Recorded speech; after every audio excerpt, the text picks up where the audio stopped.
ఆయుధాలను వదిలేస్తాం, కాల్పులు విరమించండి అంటూ అనంత ప్రవక్త పేరిట మావోయిస్ట్ పార్టీ ఒక ప్రకటన రిలీజ్ చేసింది సార్. ఆయుధాలను వదిలేసి లొంగిపోవడానికి మావోయిస్టులు సిద్ధమవుతూ ఉన్నారు సార్. ఈ క్రమంలోనే హిడ్మా కూడా మరణించారనే, ఎన్కౌంటర్ లో చనిపోయారనే ప్రచారం ఉంది కదా సార్. అంటే ప్రభుత్వం ఏ రకంగా స్పందించే అవకాశం ఉంది? అమిత్ షా అంటూ ఉన్నారు కదా సార్, March 31, 2026 ఈ లోపల నక్సల్స్ రహిత భారత్ చాలా స్పష్టంగా చెప్పేసి కొత్తగా ఏ రకంగా ఉందని నన్ను అడగాల్సిన అవసరం లేదు. ప్రభుత్వం ఆల్రెడీ స్టేట్మెంట్ ఉంది, చర్చలకు ప్రసక్తే లేదు, మేము March 31, 2026 వరకు మావోయిస్ట్ రహిత భారత్ సృష్టిస్తామని ఆల్రెడీ ఈ ప్రశ్న అమిత్ షా చాలా మంది విలేకరులు అడిగారు. అమిత్ షా చెప్పేశాడు, మళ్ళీ నేను కొత్తగా కాదని చెప్పలేను కదా. సో ప్రభుత్వ వైఖరి స్పష్టం. అసలు ఫస్ట్ ఇది మావోయిస్ట్ పార్టీ అఫీషియల్ స్టేట్మెంటా తెలియదు. కొన్ని జోనల్ కమిటీలు మధ్యప్రదేశ్, ఛత్తీస్గఢ్, మహారాష్ట్ర ప్రభుత్వాలు అడిగిందని. సో ఇప్పుడు అది మళ్ళీ మావోయిస్ట్ పార్టీ ఏమంటుందో తెలియదు. అంతకుముందు కూడా మనకు ఇలాంటి ప్రకటన మల్లోజుల వేణుగోపాల్ నుంచి వచ్చినప్పుడు మావోయిస్ట్ పార్టీ డిస్టెన్స్ చేసుకుంది, ఇది మా వైఖరి కాదు, ఇది పార్టీ వైఖరి కాదు అని తర్వాత ప్రకటన కూడా వచ్చింది. సో అందువల్ల మావోయిస్ట్ పార్టీలో డిబేట్ నడుస్తున్నది అన్నది నిజం. అంటే ఈవెన్ మీకు బయటకు వచ్చిన సరెండర్ అయిన ఆశన్న ఇలాంటి వాళ్ళు చెప్పింది అయితే నంబాల కేశవరావు ఎన్కౌంటర్కు ముందు, ఆయన చనిపోక ముందు నుంచి ఈ చర్చ నడిచింది. అయితే అండర్ గ్రౌండ్ పార్టీ కనుక బయట పార్టీలో జరిగినంత సులభంగా చర్చ కింది దాకా పోలేదు. ఇట్ టేక్స్ టైం, ఎందుకంటే యాక్సెసిబిలిటీ ఉండదు కనుక. కానీ జాతీయ నాయకత్వ స్థాయిలో, అత్యున్నత స్థాయిలో ఈ చర్చ జరిగింది.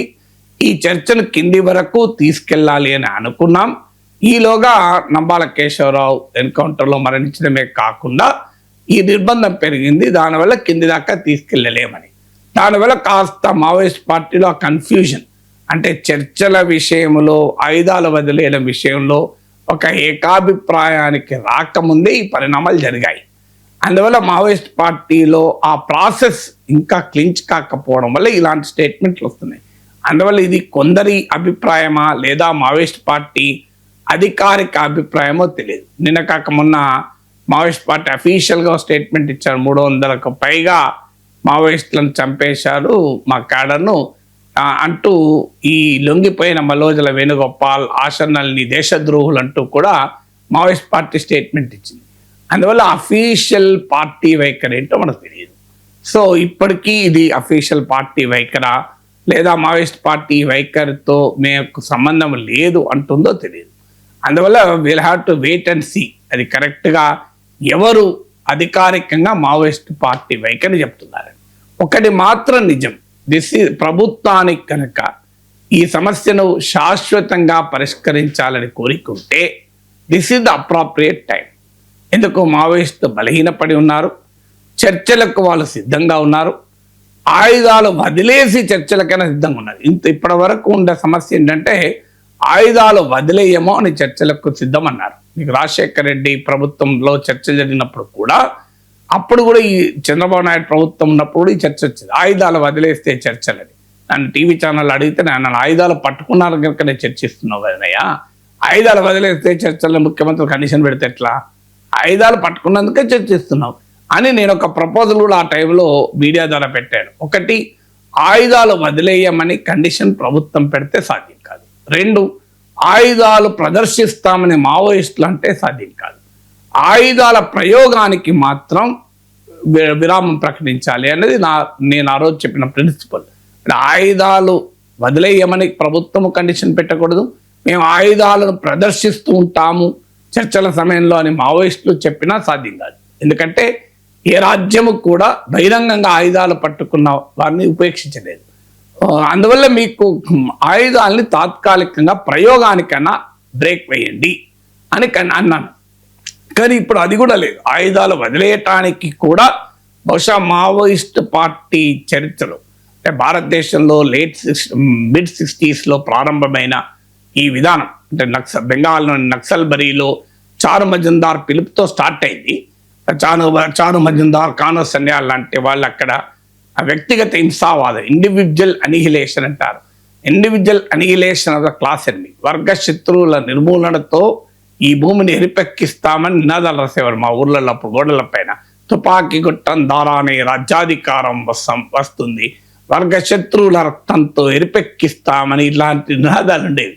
సో అలా మొదలైంది late mid 60s Indian communist మూవ్మెంట్లో ఒక లెఫ్ట్ అడ్వెంచరిజం అంటారు దీన్ని, లెఫ్ట్ అడ్వెంచరిస్ట్ ధోరణి. ఆ తర్వాత శ్రీకాకుళంలో జరిగిన సాయుధ పోరాటంలో అది రిఫ్లెక్ట్ అయింది.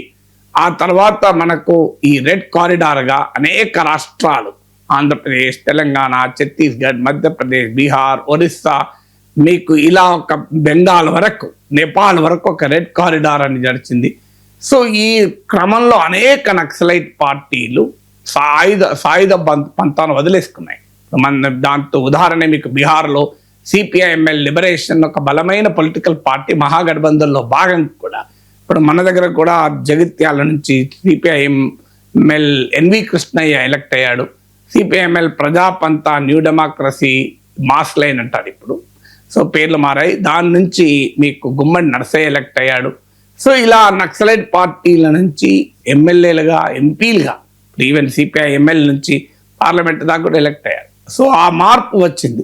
కానీ భారత నక్సలైట్ ఉద్యమంలో రెండు పార్టీలు, మావోయిస్ట్ కోఆర్డినేషన్ సెంటర్ ఎంసీసీ అని, సిపిఐఎంఎల్ పీపుల్స్ వార్, ఈ రెండు సాయుధ పంతాను ఏనాడు వదలలేదు.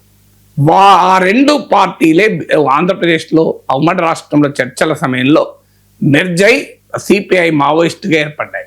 సో అప్పటి నుంచి ఇప్పటి వరకు సాయుధ పంతాను అసలే వదలని ఏకైక నక్సలైట్ గ్రూపు సిపిఐ మావోయిస్ట్.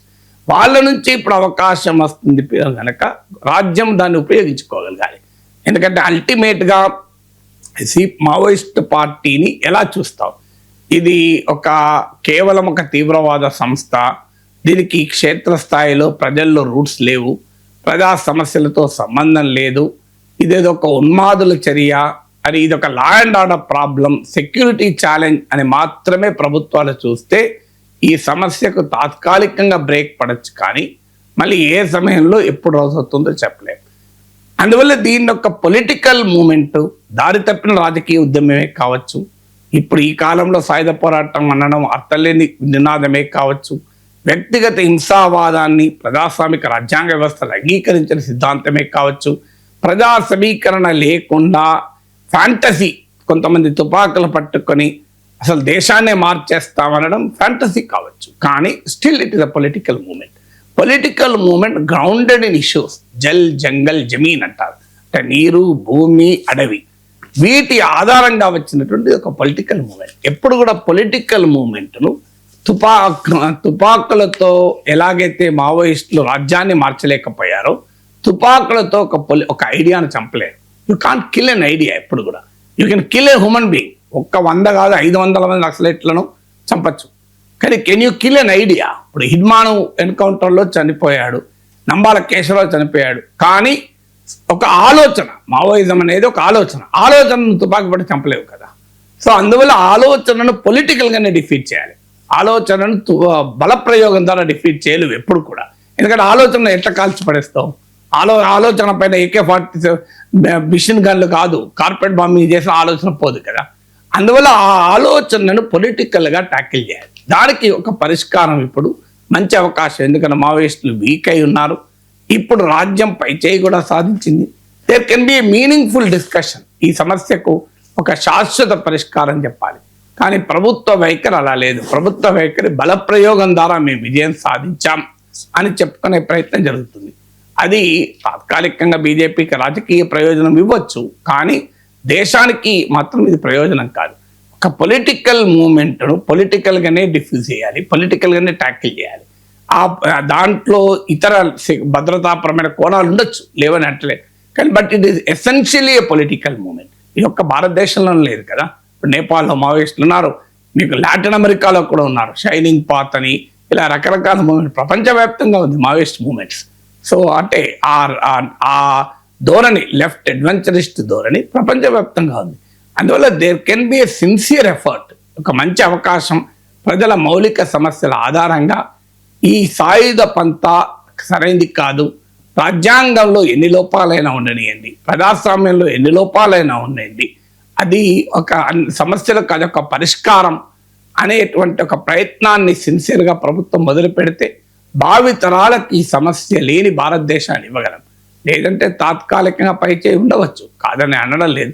ఇప్పుడున్న సిచ్యువేషన్లో చూస్తుంటే ఖచ్చితంగా ప్రభుత్వానికి, రాజ్యానికి పైచేయి సంభవిస్తుంది. ఎందుకంటే వందల సంఖ్యలో చనిపోతున్నారు, వందల సంఖ్యలో లొంగిపోతున్నారు కనుక. బట్ అల్టిమేట్లీ ఆ ఐడియా మాత్రం అన్రిజాల్వ్గా ఉంటుంది. ఐడియాను అన్రిజాల్వ్గా ఉన్నంత కాలం ఆ అవకాశం ఎప్పుడు ఉంటుంది, ఎప్పుడు వస్తుందని చెప్పలేం. కానీ అందువల్ల ఆ ఐడియాను పొలిటికల్గా డిఫీట్ చేసి, పొలిటికల్గా రిజాల్వ్ చేసేటువంటి ప్రయత్నం రాజ్యం చేయాలి.